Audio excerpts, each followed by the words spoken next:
kita pelajari di sekitar 1 semester ke depan. Kuliah ini akan dilakukan secara full online, teman-teman, di semester ini karena memang masih masa pandemi. Sebenarnya kuliah ini ada praktikumnya. Saya berusaha untuk menyesuaikan praktikum, di apa ya, maksudnya biasanya praktikumnya itu kan hands on experience, jadi pengalaman melakukan langsung di lab, akan tetapi karena kita memang saat ini belum bisa mengakses lab, jadi kita adakan beberapa penyesuaian. Baik, mata kuliah ini ada di dalam laboratorium simulasi dan komputasi industri. Jadi perlu saya jelaskan bahwa prodi kita, teknik industri, itu punya 3 rumpun keilmuan, paling tidak punya 3 rumpun keilmuan. Yang pertama adalah simulasi dan komputasi industri. Lab ini menangani beberapa mata kuliah yang berkaitan dengan komputasi dan simulasi. Jadi mulai awal ada dasar algoritma, kemudian mata kuliah ini, kemudian nanti beberapa mata kuliah lain yang berkaitan dengan data science. Itu dilakukan semuanya di lab simulasi dan komputasi industri, atau yang sering kalian dengar sebagai lab Siputri. Kemudian ada lab ergonomi dan perancangan sistem kerja. Mungkin ini lab yang paling populer karena pasti semuanya sudah pernah masuk di lab itu untuk menjalani praktikum ergonomi dan juga kuliah ergonomi. Ada beberapa mata kuliah lain yang berasosiasi dengan lab ergo, yakni misalnya ada tata letak pabrik, kemudian ada misalnya perancangan fasilitas, kemudian beberapa mata kuliah yang memang ada kaitannya dengan perancangan sistem kerja. Kemudian ada lab SMI, lab perancangan sistem dan manajemen industri. Itu ada di lantai 2. Kaitannya di situ dengan mata kuliah yang kaitannya dengan manajemen industri, jadi mulai dari statistik, kemudian dari manajemen kualitas, analisis perancangan usaha, kemudian perancangan sistem industri. Kebetulan mata kuliah kita kali ini, yakni analisis perancangan sistem informasi, itu ada di bawah laboratorium simulasi dan komputasi industri. Kemudian berikutnya, saya akan coba jelaskan tentang identitas yang berkaitan, yakni kode mata kuliahnya TI 3104, kemudian ada 4 SKS, tertulisnya 3 SKS, tapi pada prinsipnya kita menjalaninya 4 SKS. 1 minggu dibagi 2 kali pertemuan. Jadi masing-masing pertemuan, ketika kita anggap pertemuan seperti ini adalah pertemuan kelas, maka berarti kita 2 kali 50 menit seminggu dilakukan 2 kali. Kebetulan jadwal kita ada di hari Selasa pagi dan juga Rabu pagi. Ya, jadi entitasnya saya dan juga kalian mahasiswa. Kali ini saya tidak menggunakan asisten karena memang ya kita tidak bisa ketemu gitu. Jadi ada asistennya pun nanti juga akan tidak terlalu efektif untuk proses pembelajaran. Kemudian alamat saya ada di Yuswono, jadi akun sosial media saya semuanya menggunakan ini. Jadi kalian bisa kontak saya melalui email, bisa melalui WA kalau ada yang punya WA saya, atau yang official lewat Line gitu ya. Jadi silakan kalau ada masalah apapun kalian bisa konsultasi. Kemudian berikutnya adalah kemampuan akhir yang diharapkan. Jadi kenapa kalian mengikuti mata kuliah ini? Jadi yang pertama, mahasiswa memahami konsep dasar sistem informasi dan peran sarjana teknik industri dalam sistem informasi. Ya, jadi mungkin sebagian dari kalian menganggap bahwa mata kuliah ini nature-nya atau asalnya kan sebenarnya di prodi sebelah, misalnya di prodi informatika ataupun di prodi sistem informasi. Tapi kenapa kita belajar mata kuliah ini gitu ya? Itu tentunya ada alasannya. Kemudian mahasiswa dapat memahami dan menjabarkan siklus pengembangan sistem development life cycle. Jadi ketika kita membangun sistem atau khususnya sistem informasi itu ada tahapan-tahapan. Ya, jadi tahapan-tahapan itu kita harus paham. Ya. Jadi kita sebagai seorang sarjana teknik industri mungkin kompetensi kita nanti tidak di membangun sistem atau di programmingnya, kan tetapi kita banyak berkontribusi di fase analisis, ya. Kemudian mahasiswa mengerti konsep dasar ilmu data science dan aplikasinya di dunia bisnis. Ya.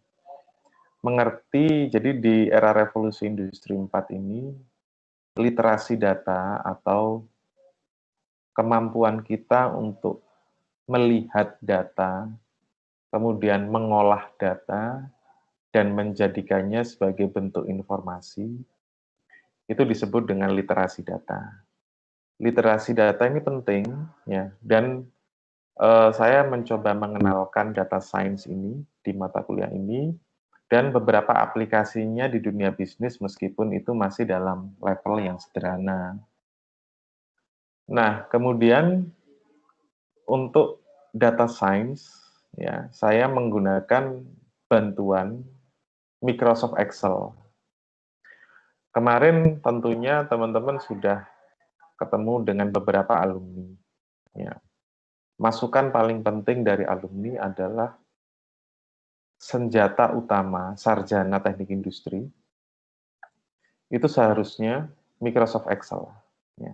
Microsoft Excel ini adalah salah satu tools yang sangat powerful. Ya, tidak hanya membuat tabel, akan tetapi kita bisa memanfaatkannya untuk kepentingan atau keperluan yang lebih, ya, yang lebih ini ya, yang lebih tinggi. Kita akan belajar dasar-dasarnya. Kemudian mahasiswa mengenal beberapa fungsi populer Microsoft Excel dan mampu menggunakannya di dunia bisnis. Ya. Jadi kita nggak perlu software yang biasanya yang memang dedicated untuk data science. Kita nggak perlu. Kita bisa melakukan itu semua dengan Microsoft Excel. Disclaimer-nya ya, jadi saya di sini hanya dalam konteks atau dalam kacamata proses belajar mengajar. Jadi saya tidak berjualan Microsoft Excel di sini. Gitu. Kebetulan universitas memang bekerja sama dengan Microsoft, sehingga kalian mempunyai hak untuk mendapatkan license Microsoft, baik itu untuk Windows-nya atau untuk Microsoft Office. Semuanya menggunakan akun OA kalian. Jadi itu yang saya rencanakan kita pelajari, dan kemampuan akhir yang yang direncanakan untuk bisa kalian kuasai di akhir semester ini setelah kalian mengikuti kuliah analisis dan perancangan sistem informasi. Kemudian berikutnya adalah deskripsi perkuliahan. Ya, jadi mata kuliah ini akan membahas tentang konsep dasar sistem development life cycle. Ya.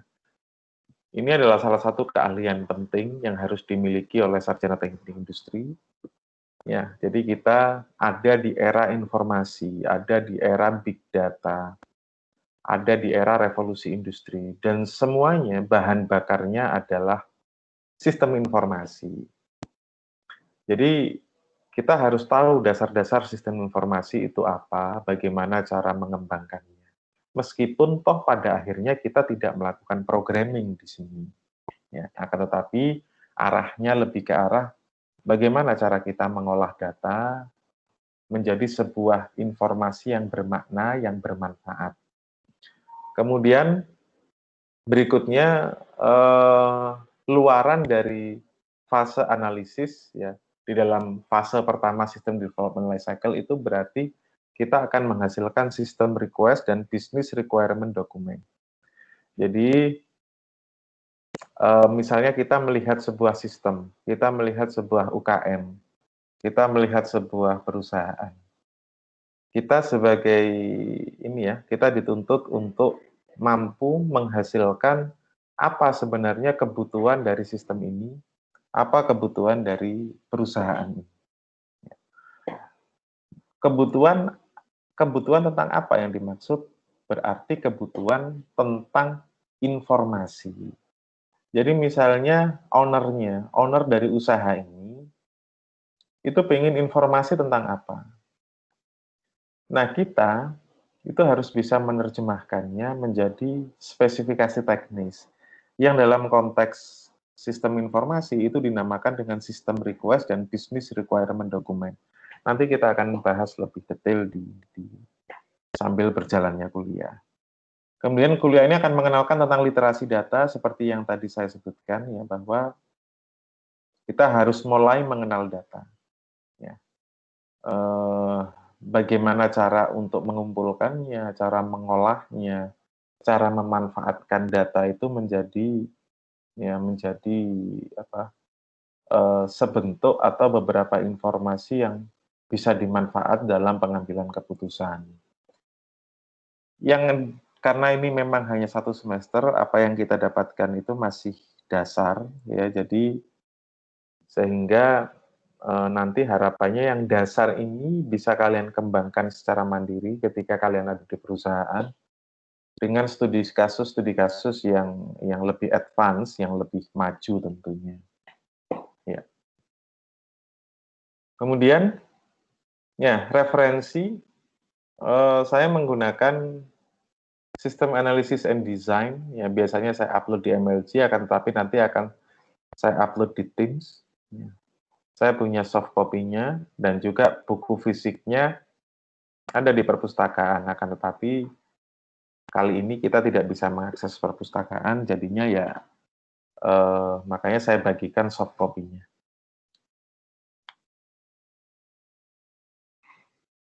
Nah, beberapa strategi perkuliahan, yakni pemaparan materi, kemudian ada diskusi kelas ketika memang ada pertanyaan. Ketika kalian ada pertanyaan, silakan langsung kalian ajukan ketika kita melakukan live seperti ini. Kemudian perkuliahan daring via Microsoft Teams atau YouTube, beberapa materi saya sudah rekam, ya, jadi beberapa minggu mungkin kita tidak selalu melakukan live seperti ini. Ya, jadi ada beberapa materi yang saya buat dan saya upload di YouTube. Saya juga memilihkan beberapa materi yang harus kalian baca untuk kalian paham. Ya, kemudian praktikum Microsoft Excel via online. Ya, jadi saya akan melakukan praktikum. Nah, praktikumnya ini salah satu yang saya rekam lebih dulu. Ya, saya rekam lebih dulu, kemudian kita lakukan praktikum secara live seperti ini. Kemudian kita akan latihan soal dan juga ujian. Ujiannya nanti akan saya jelaskan ketika di RPS. Ya. Kemudian karena kita ini sifatnya masih online, ya, jadi saya tidak membagi PowerPoint dari kuliah yang saya lakukan, akan tetapi saya membagi rekaman video. Ya, jadi setiap kita live seperti ini, baik itu live atau video yang memang sengaja saya rekam, itu semua akan saya bagikan melalui channel YouTube Teknik Industri. Ya, jadi kalian bisa putar berulang-ulang rekaman itu, karena kalau di YouTube tentunya itu akan lebih efisien secara kuota kalian dibanding ketika kalian melihat rekaman melalui Microsoft Teams. Ya, jadi apa namanya? Kita ini ya, jadi nanti akan saya bantu untuk mendownloadkan rekaman ini dan akan langsung saya unggah ke channel YouTube. Kemudian berikutnya yang bisa saya jelaskan adalah, nah ini adalah beberapa rangkuman atau beberapa topik yang akan kita bahas dalam 1 semester. Ada definisi, konsep dasar tentang data, sistem dan sistem informasi, kemudian konsep dasar dan penjelasan tahapan dari SDLC, ya, kemudian metodologi yang digunakan, kemudian ada manajemen proyek sistem informasi, kemudian ada studi kelayakan proyek sistem informasi, kemudian berikutnya kita akan masuk ke praktikum Microsoft Excel-nya. Jadi kita akan belajar tentang pengertian data science, kemudian bagaimana cara mempersiapkan data, kemudian bagaimana cara menganalisis data dan juga memvisualisasikan data menjadi sebuah bentuk informasi yang itu bermanfaat untuk apa ya, untuk pengambilan keputusan. Ya, kemudian, nah ini yang sering kali saya jelaskan di setiap awal perkuliahan. Ya. Ini sebagai seorang pembelajar yang dewasa, ya, kita harus tahu hak dan kewajiban setiap entitas yang ada di sistem perkuliahan kita. Tadi saya jelaskan bahwa entitasnya adalah hanya ada dosen dan mahasiswa, jadi saya perlu untuk menjelaskan beberapa hal yang berkaitan dengan hak saya. Di sini hak dosen berarti hak saya. Ya. Yang pertama adalah ini saya tulis dengan asumsi perkuliahan kita masih ketemu ya, tapi tentunya ini masih relevan meskipun perkuliahan dilakukan secara online. Pertama adalah mengeluarkan mahasiswa dari kelas bila tidak mematuhi peraturan akademik dan ketentuan umum universitas, seperti tidak memakai pakaian, memakai sandal, atau tidak menjaga ketertiban dan ketentraman.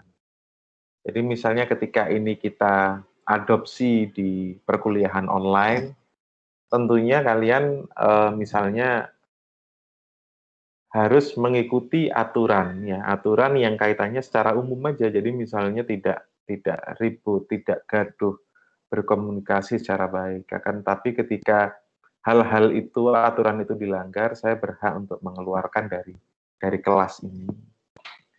Karena menolak keabsahan kehadiran mahasiswa bila menandatangani absensi bukan mahasiswa bersangkutan. Ya, jadi misalnya ketika ini dilakukan secara online, jadi saya akan memberikan tugas di setiap pertemuan seperti ini nanti ada tugasnya dan tugas itu yang saya anggap sebagai presensi kalian. Ya. Jadi misalnya saya tidak mewajibkan gitu ya kalian untuk memunculkan wajah gitu ya. Karena itu nanti itu kaitannya dengan hak kalian ya. Jadi saya tidak eh, apa ya mengharuskan, tidak membuat aturan kalian harus muncul, kalian harus ini, tapi aturan presensi di kuliah saya adalah pengerjaan tugas yang tepat waktu. Ya, jadi menolak, kemudian berikutnya menolak tugas jika yang mengerjakan bukan mahasiswa yang bersangkutan. Jika ternyata ketahuan itu dilakukan oleh yang mengerjakan itu adalah mahasiswa lain, maka saya menolak tugas tersebut. Ya. Menolak atau mengurangi nilai apabila keterlambatan pemulihan tugas atau pelanggaran lainnya. Ya, jadi karena saya di sini dibantu oleh sistem apa namanya? Sistem Teams ini di mana pengumpulan tugas itu rigid ya. Dan setiap pengumpulan tugas di situ ada jadwal pengumpulannya. Saya tidak menerima pengumpulan tugas selain daripada yang ada di Teams. Saya tidak menerima pengumpulan lewat OA. Ya, semuanya dilokalisasi, semuanya terkumpul di Teams. Ya. Jadi tidak usah terlalu banyak minta maaf gitu ya. Jadi kan banyak yang minta maaf ngumpul telat ya. Pasti saya maafkan gitu ya. Tapi setiap keterlambatan, setiap pelanggaran itu ada konsekuensinya dan kita belajar menerima konsekuensinya. Ini kaitannya dengan kuis kecil, kuis besar, dengan UAS, dengan apapun, semuanya berbasis Teams. Ya. Jadi mohon diperhatikan kapan itu dikumpulkan, kapan batas waktunya. Dan ketika melewati batas waktu itu, ya berarti tidak saya anggap masuk. Gitu. Ya, dan atau tidak ada nilainya. Ya. Ya kita sudah sepakati seperti itu. Jadi tolong dikondisikan di awal tentang menit mengumpulkan tugas gitu. Jadi jangan terlalu mepet. Kalau terlalu mepet misalnya ada potensi tidak bisa ngumpul dan segala macamnya, no excuse ya. Saya nggak bisa menerima alasan seperti itu. Dan tidak mengenai nilai akhir bagi mahasiswa yang tidak memenuhi persyaratan universitas. Jadi misalnya ketika ada instruksi bahwa ada beberapa nilai yang belum bisa keluar yang kaitannya misalnya dengan proses keuangan dan segala macamnya, itu adalah hak dosen. Ya. Sekali lagi ini adalah hak, ya. Hak itu berarti bisa saya pakai atau bisa saya tinggalkan. Itu benar-benar hak. Ya. Ini kalian harus paham. Kemudian kewajiban dosen. Ya. Kewajiban saya adalah mendesain, mengimplementasi, mengevaluasi program perkuliahan. Kewajiban saya sebagai seorang dosen, yang pertama mendesain kuliah. Ya. Jadi kuliah ini saya desain RPS-nya, saya desain materi-materinya, saya siapkan materi per minggunya, saya buatkan, saya rancang pertemuan live seperti ini. Kemudian mengevaluasi program perkuliahan setiap tahunnya. Ya. Jadi itu adalah kewajiban. Ya. Itu bukan hak, itu kewajiban saya sebagai seorang dosen.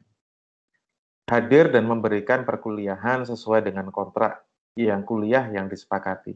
Saya akan menyampaikan di dalam Teams, ya. Jadi komunikasi kita hanya ada di dalam Teams. Jadi saya tidak akan menuliskan di line yang kaitannya dengan kuliah. Ya.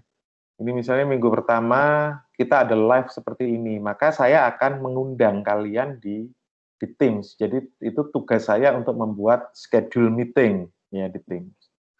Kemudian melayani memberikan penjelasan atas pertanyaan diajukan oleh mahasiswa terkait dengan topik. Jadi misalnya kalian ada pertanyaan, ada yang nggak jelas, kalian berhak untuk tanya, dan ketika kalian tanya, saya wajib untuk melayani dan memberikan penjelasan. Meskipun di beberapa kasus saya belajar ya, jadi gini, engineer itu boleh salah tapi nggak boleh bohong. Ya, jadi saya akan menjelaskan sebisa saya akan mencarikan beberapa informasi yang kaitannya dengan dengan kuliah, dengan materi. Kalau seandainya saya nggak bisa, ya saya pasti ngomong nggak bisa. Saya nggak akan mengada-adakan jawaban, gitu. Jadi, tapi saya akan usahakan mencarikan jawaban yang paling baik untuk Anda. Ya. Kemudian memberikan evaluasi dan memberikan umpan balik. Jadi setiap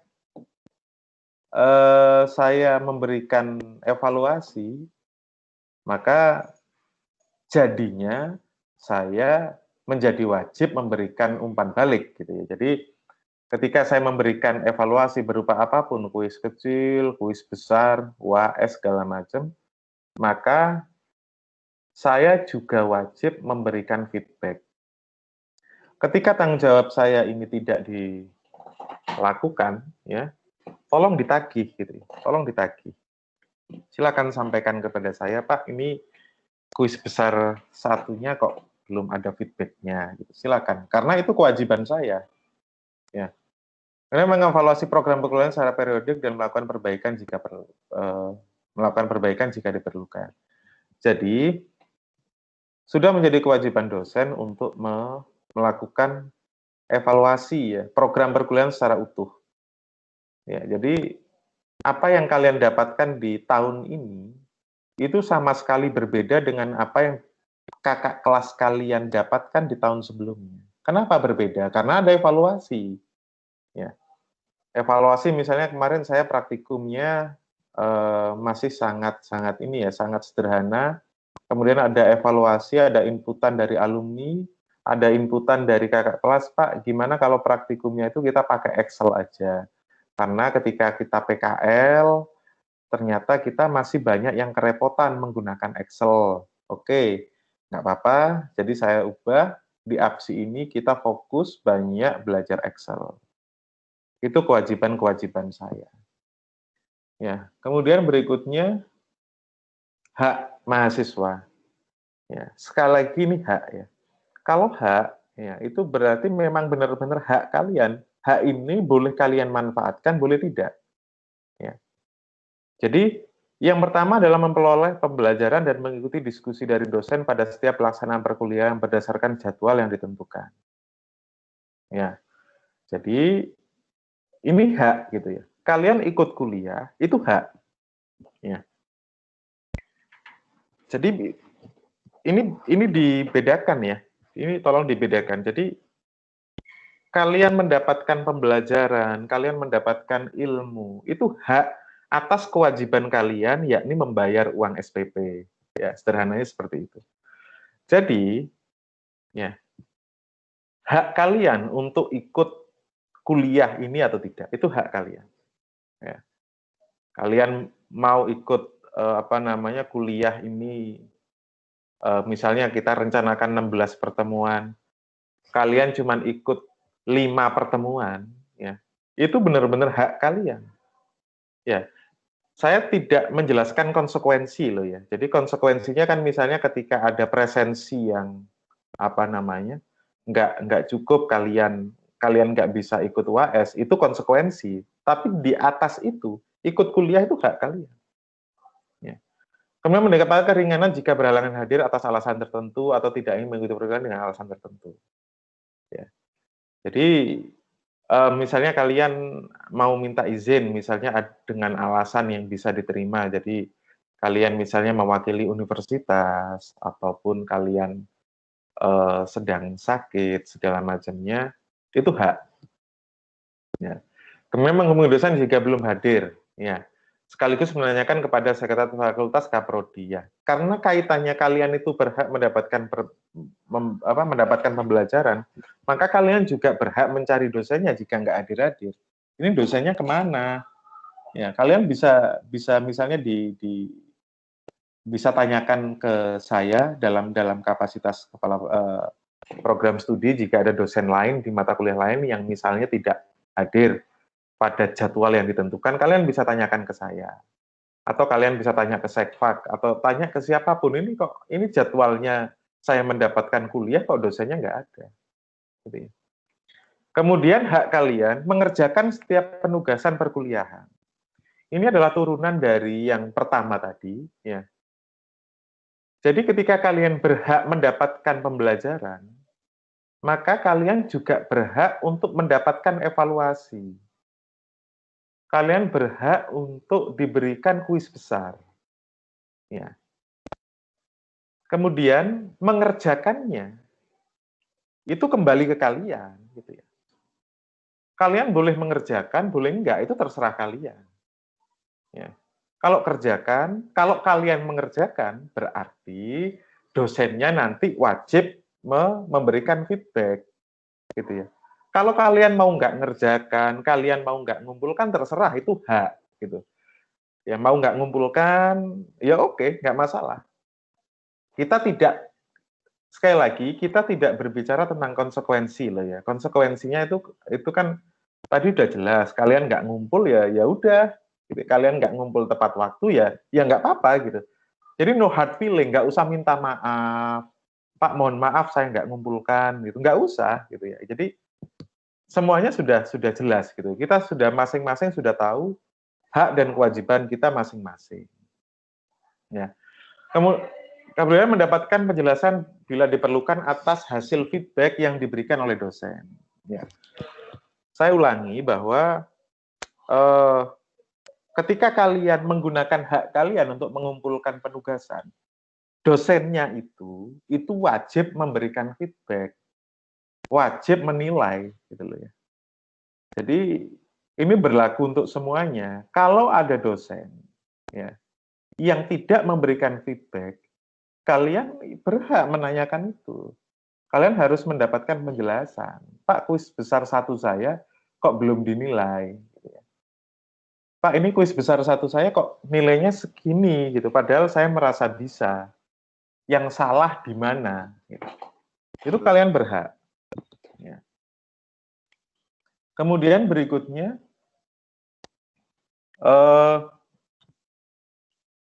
kewajiban mahasiswa. Ya, kewajiban mahasiswa.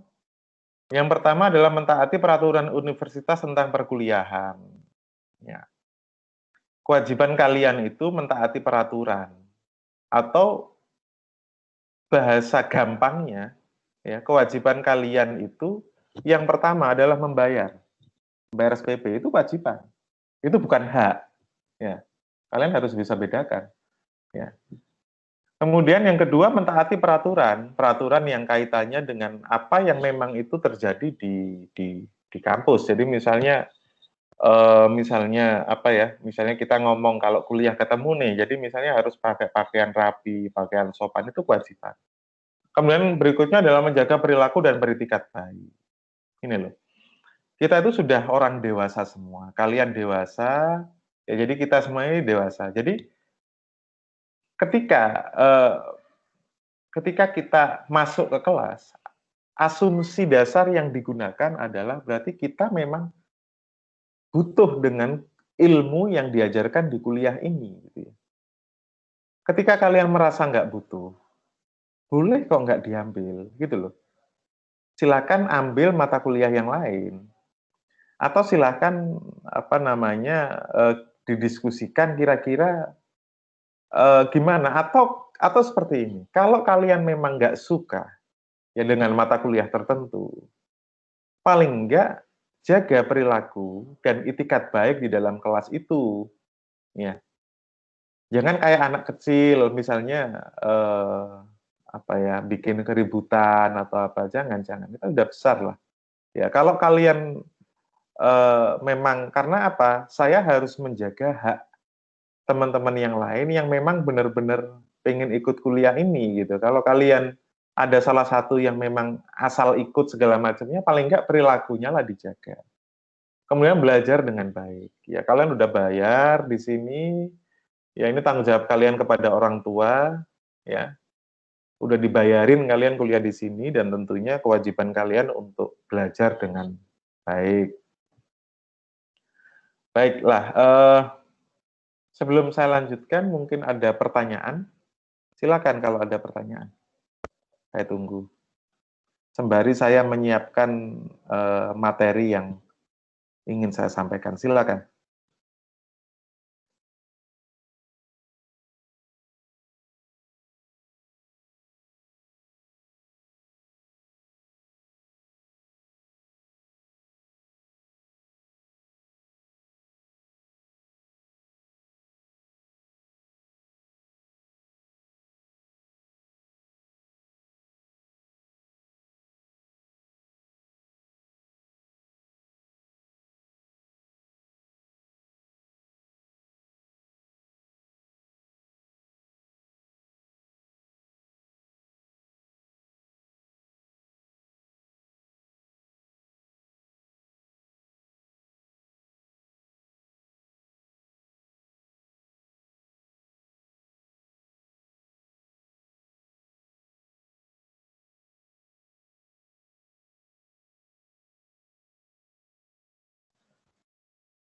Baik, apa ada pertanyaan atau boleh saya lanjutkan ke materinya?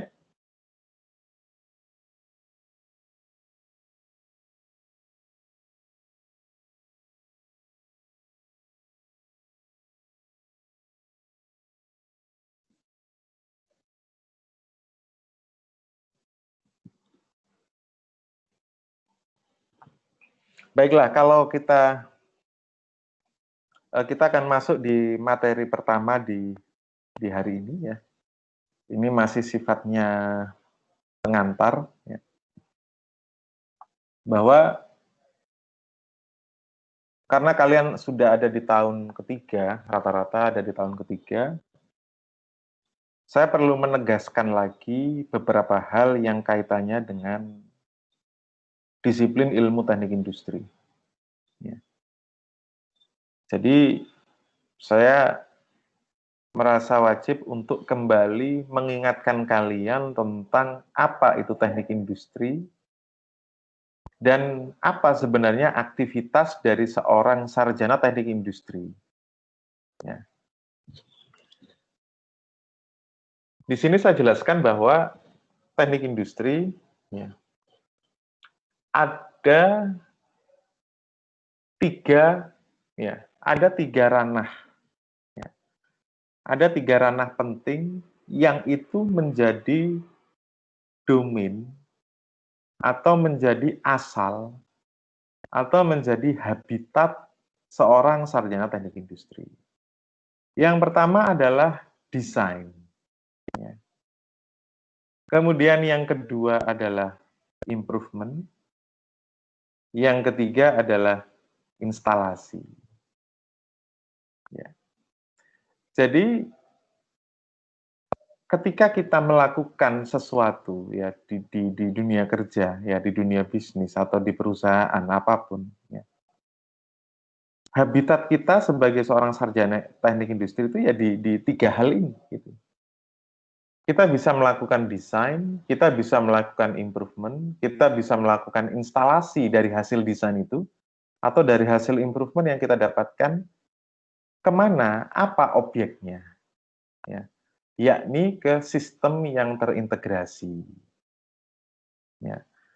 Sistem terintegrasi terdiri atas apa? Ya, namanya perusahaan, namanya bisnis, namanya industri itu kaitannya pasti dengan manusia, dengan material, dengan informasi, dengan energi, dengan peralatan, segala hal yang berkaitan dengan itu, ya, kita bisa melakukan desain, kita bisa melakukan improvement, dan kita bisa menginstal apapun di dalam sistem itu. Ya. Kemudian, apa senjatanya? Ya. Apa senjatanya? Apa yang membedakan kita dengan mata kuliah, mohon maaf, dengan program studi yang lain, yang menurut pandangan orang awam itu sama dengan teknik industri. Ya. Jadi, yang jelas beda senjatanya. Ya.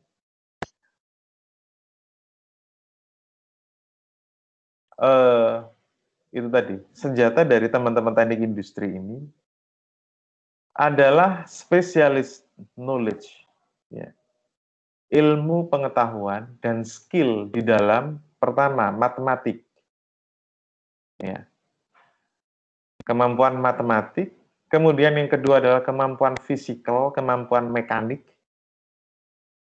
Kita tahu proses permesinan, kita tahu proses manufaktur, kita tahu fisika dan aplikasinya dalam keilmuan teknik industri. Kita bisa mendesain produk, kita bisa memilih material, itu adalah ilmu fisik, ya. And social sciences, ya. Dan ilmu-ilmu sosial, kita juga belajar ekonomi, kita juga belajar psikologi, kita juga belajar misalnya akuntansi, ya. Kita belajar ilmu sosial, yang dengan senjata itu semua, kita berusaha untuk menspesify, kita berusaha untuk merumuskan.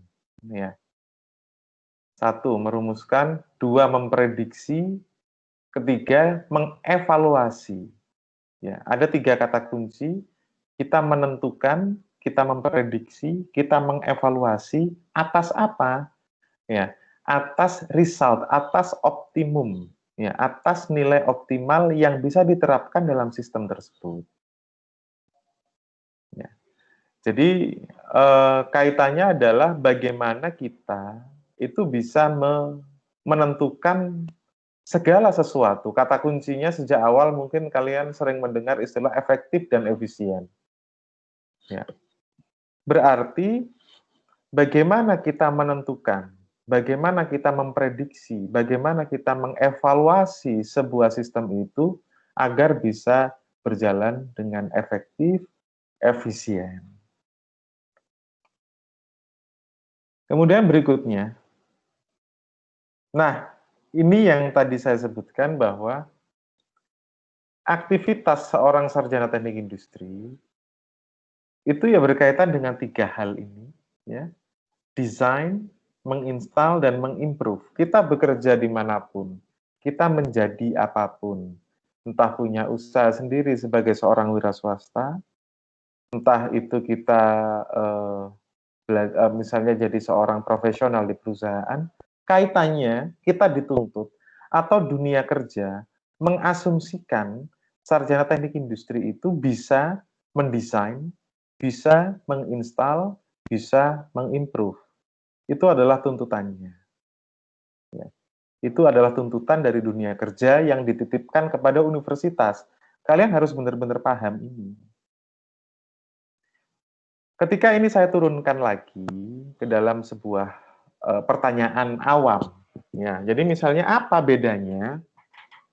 Misalnya nih, kita belajar di teknik industri itu kita belajar manajemen pemasaran misalnya. Sedangkan mungkin di prodi lain juga belajar manajemen pemasaran. Apa bedanya? Bedanya yang paling kelihatan, yang paling jelas adalah 3 hal ini tadi. Manajemen pemasaran di teknik industri itu berarti ada unsur desainnya.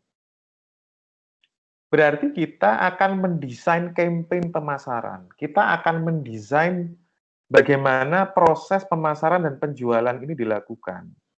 Kita ngomong pemasaran, apa channel distribusi yang kita pilih? Misalnya kita berjualan lewat Instagram, kita berjualan lewat Facebook, kita mengiklankan melalui media massa. Kita mendesain itu semua. Kita menghitungnya apa sebenarnya cost benefit cost analisisnya kita hitung. Kalau kita ngiklan di misalnya kita ngiklan di Instagram, kita ngiklan di koran dan segala macamnya, itu keuntungannya seperti apa dibanding dengan cost, berapa biayanya. Kita ada unsur desainnya. Kemudian kita install, kita execute, ya, kita akan eksekusi hasil desain itu tadi. Ya. Kemudian kita mengimprove, ya, ada campaign kita ternyata tidak terlalu jalan, kita perbaiki. Terus seperti itu. Ya, itu adalah ranah kita. Jadi kenapa kita belajar banyak hal? Karena ya ada muatan itu tadi di dalamnya. Ada muatan desain, ada muatan install, ada muatan improve. Itu yang membedakan, seperti tadi contoh kasusnya yang membedakan kita dengan prodi yang lain. Ya. Nah, untuk desain, install, improve, kalian dibekali dengan ilmu matematik, dibekali dengan ilmu fisik, dibekali dengan ilmu sosial, dibekali dengan ilmu engineering secara umum. Yang kaitannya bagaimana kalian mendesain secara efektif, bagaimana kalian menginstal secara efektif, bagaimana kalian mengimprove secara efektif dengan efisien secara cost. Nah, pemahaman ini beda. Jadi kalian harus punya pemahaman yang utuh secara utuh ini di tahun-tahun ketiga, tahun keempat perkuliahan, supaya kalian segera menemukan alasan. Apa sih sebenarnya alasan kita belajar banyak hal di teknik industri? Kalau kalian masih semester 1, saya nggak akan ngomong ini. Saya nggak akan menceritakan ini, tapi karena kalian sudah ada di tahun-tahun terakhir, separuh terakhir, saya harus menjelaskan alasan kenapa kalian belajar banyak hal. Nah, berikutnya, kita karena ini konteksnya adalah kita belajar tentang APSI, ya, analisis perancangan sistem informasi, berarti kita akan berbicara tentang sistem informasi. Nah, ketika kita belajar sistem informasi dalam ranah kita teknik industri, kita akan, ya, kita tidak bisa lepas dari sejarah daripada industri itu sendiri. Kita akan belajar tentang revolusi industri. Ya. Apa revolusi industri? Yang pertama, misalnya di awal kita belajar tentang mekanisasi. Ya. Mekanisasi, jadi misalnya yang di awal ini, di fase-fase di revolusi industri awal itu, penemuan yang paling berpengaruh adalah mesin uap, gitu ya. Kemudian di revolusi industri yang kedua ada mass production. Disitulah oleh Frederick Winslow Taylor, kalau kalian mengingat pelajaran pengantar teknik industri, mulai merumuskan satu bidang ilmu baru, ya, menemukan bidang ilmu baru namanya teknik industri. Jadi bagaimana kita membuat produk itu secara massal. Kita membuat produk itu secara secara massal dengan ongkos yang sekecil mungkin, akan tetapi produk yang dihasilkan maksudnya tetap memiliki kualitas yang sama. Kemudian masuk ke revolusi industri ketiga, kita belajar otomasi. Ya, kita belajar tentang komputer. Ya. Jadi bagaimana komputer itu dioptimalkan untuk mendukung proses produksi, mendukung proses industri. Di pabrik di mana-mana sudah mulai banyak terkomputerisasi. Sudah mulai banyak yang otomasi, robotik, ya. Jadi banyak yang tenaga kerja mulai digantikan dengan robot. Tenaga kerja manusia mulai banyak digantikan oleh robot. Kemudian kita bergerak ke revolusi industri keempat, di mana semuanya menggunakan sekarang eranya sudah Internet of Things, segala yang kaitannya dengan fisik sudah menjadi tidak relevan, semuanya berbasis data, berbasis big data, pengambilan keputusannya menjadi semakin cepat. Ya, kalau dulu misalnya kita berjualan itu harus di lokasi yang strategis, mempunyai tempat yang strategis sehingga kadang-kadang kita harus menyewa. Akan tetapi di makin ke sini tempat ya atau place di dalam marketing menjadi semakin tidak relevan karena sudah ada beberapa misalnya yang bisa menjangkau ke tempat kita, ke rumah kita ketika kita ingin berjualan, tidak harus memiliki tempat yang strategis untuk bisa menjalankan. Sudah mulai banyak Internet of Things, semuanya bisa dilakukan dengan melalui internet, kurir, ya, bisa dilakukan melalui internet. Kemudian cyber physical system, jadi eh, semuanya yang dulunya, ya, itu masih sistem yang fisik, akan tetapi kita saat ini sudah apa namanya sudah bisa dilakukan secara cyber gitu ya. Jadi kita mengakses proses itu bisa dilakukan menggunakan gadget, sedangkan proses fisiknya itu dilakukan di tempat lain. Pertanyaannya adalah pertanyaannya adalah ini yang terakhir dalam hari ini. Apakah peran sarjana teknik industri itu juga ikut berubah? Ya. Jadi kalau yang dulu kita belajar tentang, misalnya kita belajar tentang PPC, kita belajar tentang misalnya proses manufaktur. Apakah itu masih relevan konteksnya dengan keadaan Indonesia saat ini, dengan kebutuhan misalnya UMKM saat ini, dengan kebutuhan misalnya kalian ingin jadi profesional, kebutuhan kalian untuk di dunia kerja, atau yang ingin kalian ada yang ingin berwira swasta, apakah semua itu masih relevan dengan era revolusi industri 4.0? Nah, pertanyaan ini menjadi penting karena kuliah kita itu kaitannya dengan sistem informasi, di mana sistem informasi ini menjadi enabler utama, menjadi sebab utama terjadinya revolusi industri. Ya, ketika kita tidak tahu tentang data, kita tidak tahu tentang informasi, maka kita akan ketinggalan. Pertanyaan besarnya itu tadi, apakah kita itu sebenarnya masih relevan belajar teknik industri dengan keadaan dunia industri yang saat ini? Nah, pemikiran-pemikiran seperti ini itu yang akan saya gali dari kalian. Ya, akan saya gali dari kalian. Kalian harus mulai bisa berpikir analisis, bisa melakukan critical thinking terhadap fenomena-fenomena yang coba saya lontarkan di setiap kuliah. Apakah ada pertanyaan di apa namanya tentang kontrak kuliah, tentang RPS, tentang pengantar yang saya bahas?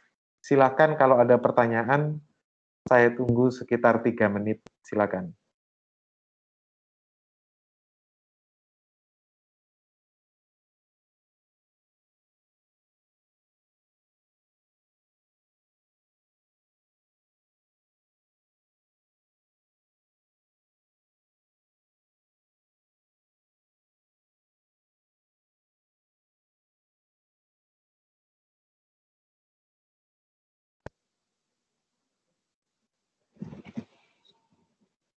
Baik, kalau tidak ada pertanyaan, pemaparan materi akan saya akhiri. Sebentar lagi saya akan kirimkan link tugas. Mohon dicek di Teams-nya, dipantau terus di Teams-nya. Kemudian perhatikan jadwal pengumpulannya, karena itu saya anggap sebagai presensi. Terima kasih untuk perhatian teman-teman semua. Sekali lagi tetap sehat dan tetap bersemangat untuk belajar. Ya. Terima kasih.